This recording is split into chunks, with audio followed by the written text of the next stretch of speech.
সারা দেশের মতো কক্সবাজারেও দেখা যেতে পারে জ্বালানি তেলের সংকট। ইতিমধ্যে Bangladesh petrol pump owners association জানিয়ে দিয়েছেন যে জ্বালানি সংকট ও নিরাপত্তাজনিত কারণে সারা দেশে পেট্রোল পাম্পগুলো বন্ধ হয়ে যাওয়ার আশঙ্কা রয়েছে। তেমনি কক্সবাজারেও এমন সংকট দেখা যেতে পারে। আমরা বিভিন্ন পাম্প মালিকদের সাথে কথা বলছিলাম, তারা যেমনটি বলছেন কক্সবাজারে জ্বালানি তেলের সংকট বাড়ার কিছু কারণ তারা জানাচ্ছিলেন। ইতিমধ্যে যে পর্যটকের বাড়তি চাপ রয়েছে কক্সবাজারে, ঈদের ছুটিতে কক্সবাজারে বাড়তি চাপ রয়েছে। অন্যদিকে এই বাড়তি চাপ থাকার কারণে যে মোটেলগুলো রয়েছে সেগুলোতে জ্বালানি তেলের প্রয়োজন পড়ছে এবং জ্বালানি তেলের প্রয়োজন পড়ার কারণে সেখানেও সরবরাহ।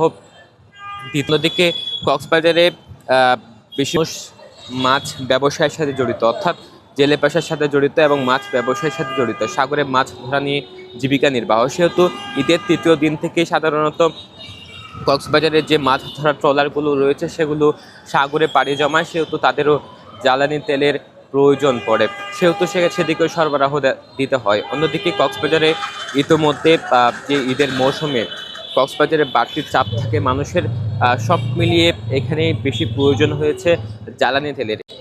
শর্ট এই পেট্রোল পাম্পে যেমনটি হয়েছে প্রায় অনেক দিন ধরে এখানে সীমিত আকারে তেল সরবরাহ করছে। বিশেষ করে বাইকারদের 200 টাকা তেল সরবরাহ দিচ্ছেন এবং অন্যান্য যে জ্বালানি তেলের প্রয়োজনে যে গাড়িগুলো চলে সেগুলোতে সীমিত আকারে 500-400 এভাবেই তারা সীমিত আকারে তেল দিচ্ছেন, যেহেতু যাতে সংকটে পড়তে না হয়। তবে কক্সবাজারের বেশ কয়েকটি পেট্রোল পাম্প ইতিমধ্যে বন্ধ রয়েছে।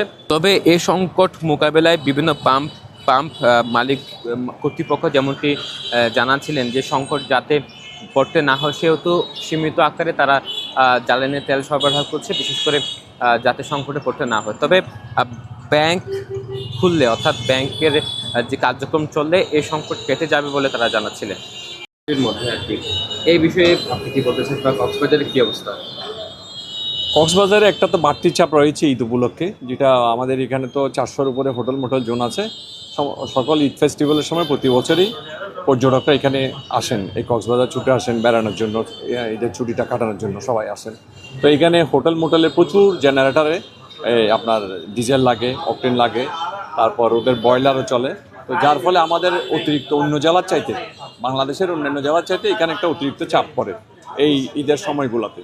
তো পাশাপাশি আবার 3 দিন পরে, ঈদের 3 দিন পর থেকে ফিশিং বোটগুলো মৎস্য আহরণে যায়। এখানে একমাত্র জীবিকা হচ্ছে যে আপনারা জানেন যে মৎস্য আহরণ প্লাস আমাদের হোটেল ট্যুরিজম, অর্থাৎ ট্যুরিজম ব্যবসাটা। কক্সবাজারে আর অন্য কোনো তেমন ব্যবসা নেই। এই ব্যবসার উপরে ভিত্তি করে কক্সবাজারের জনগণগুলো মানে জীবিকা নির্বাহ করে থাকে। তো সেজন্য এই বাড়তি চাপ সামলাতে একটু কষ্ট হচ্ছে। চাহিদা মোতাবেক আমরা দিতে পারছি না, যেহেতু আমাদের গত বছরের মার্চের চাহিদা অনুযায়ী তেল দেওয়া হচ্ছে। গত বছরের মার্চে আপনারা জানেন যে ইন্টারিম গভর্নমেন্ট থাকাকালীন সময়ে ল অ্যান্ড অর্ডার সিচুয়েশন ভালো ছিল না, বিদায় আমাদের ক্রয় বিক্রয় কম ছিল। তো এখন তো নির্বাচিত গভর্নমেন্ট আসছে, এখন তেলের চাহিদা বেড়ে গেছে। তেলের চাহিদার পাশাপাশি ধরেন এখন ঈদ ফেস্টিভ্যাল পড়েছে, লবণের চাষ বেড়ে গেছে, তারপরে বড় মৌসুম চলতেছে, মৎস্য আহরণ আছে। সব কিছু মিলিয়ে আমরা কক্সবাজারে একটু মানে তেলটা মানে চাহিদার তুলনায় কম পাচ্ছি সরবরাহ। তা আরেকটু যদি চাহিদাটা আমাদেরকে বাড়িয়ে দেওয়া যায়, অন্তত এই আগামী 7-8 দিন যে দিন আছে, মার্চ শেষ হওয়ার আগ পর্যন্ত ট্যুরিজমের দিকে চিন্তা করে, তাহলে আমরা মনে হয় আমাদের তেমন কোনো অসুবিধা মিট করতে পারবো, এই আর কি। ব্যাংক কালকে খুলবে, আগামীকাল ব্যাংক খুলবে 2 দিনের জন্য, আবার হয়তো 3 দিন বন্ধ আছে। এমনি অনেক পাম্পে তেল নাই, এটা সত্য, অনেক পাম্পে তেল নাই। আর যেসব পাম্পে তেল আছে সবাই ভাগযোগ করে দেখছি। যেমন আমরা দেখতেছেন আমাদের এখানে কাস্টমারের কি লাইন। তো আমরা সবাইকে 5 লিটার 10 লিটার 200 টাকা 500 টাকা 1000 টাকা এইভাবে চালিয়ে যাচ্ছি, যাতে কারো যাতে মনে কষ্ট না হয়। আমরা তো চেষ্টা করতেছি দিতে ভাগযোগ করে আর কি, যাতে ডিসকানেক্ট না হয় কেউ। আমরা চালু রাখতে চেষ্টা করতেছি। ধন্যবাদ।